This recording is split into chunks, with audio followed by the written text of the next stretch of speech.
شادی کے 18 سال بعد اسے اپنی غلطی کا احساس ہوا تھا۔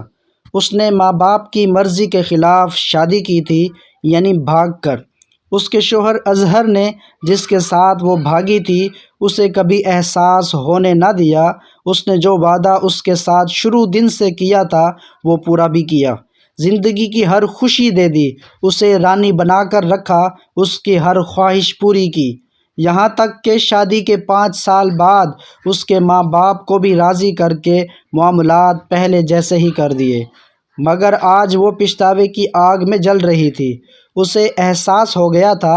ہوا کچھ یوں تھا کہ اس کا شوہر اظہر اپنی بیٹی جو کہ اب 17 سال کی تھی اس کی شادی کرنا چاہتا تھا، مگر وہ اپنے شوہر کے فیصلے کے خلاف تھی۔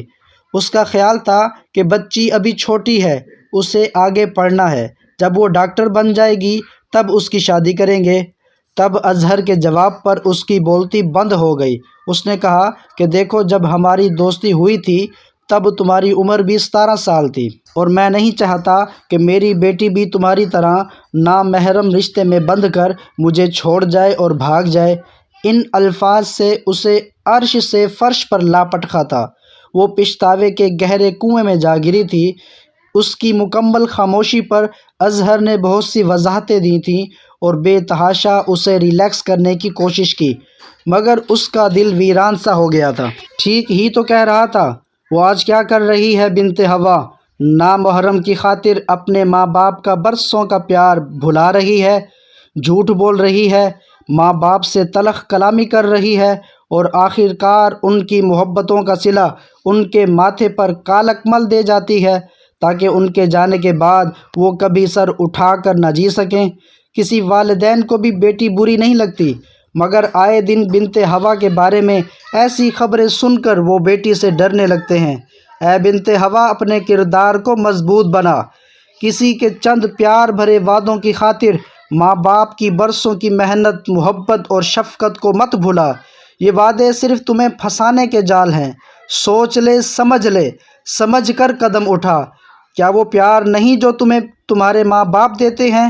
ماں باپ اگر تم پر بھروسہ کر کے تمہیں ڈھیل دیتے ہیں تو ان کے بھروسے کو ٹھیس مت پہنچا کہ کل کو تمہیں بھی تو ماں بننا ہے۔ یاد رہے، مرد کالی چادر کی طرح ہوتا ہے، اس پر دھبا لگ جائے تب بھی نظر نہیں آئے گا، اور عورت سفید چادر، جس پر ذرا سا بھی داغ لگ جائے تو سب کو صاف نظر آتا ہے اور سب لوگ مل کر اسے اور بدنما بنا دیتے ہیں۔ داغ لگنے سے پہلے سنبھل جا۔ اے بنت ہوا، اپنا رخ تبدیل کر لے، اپنے ماں باپ کی عزت کو پہچان، اپنے ماں باپ کی شفقت کو دیکھ، اپنی ماں باپ کی محبت کو محسوس کر۔ تو جو یہ کھیل کھیل رہی ہے، کل ایسا نہ ہو کہ تمہاری اولاد بھی تمہارے ساتھ ایسا کھیل کھیلے۔ سنور جا، سنبھل جا، سدھر جا، راہ راست پر آ جا، صراط مستقیم پر چل، اسلامی قوانین کے مطابق اپنی زندگی گزار۔ اپنے ماں باپ کی عزت کو اس طرح سے نہ اچھال کہ پھر تمہیں بھی ماں بننا ہے۔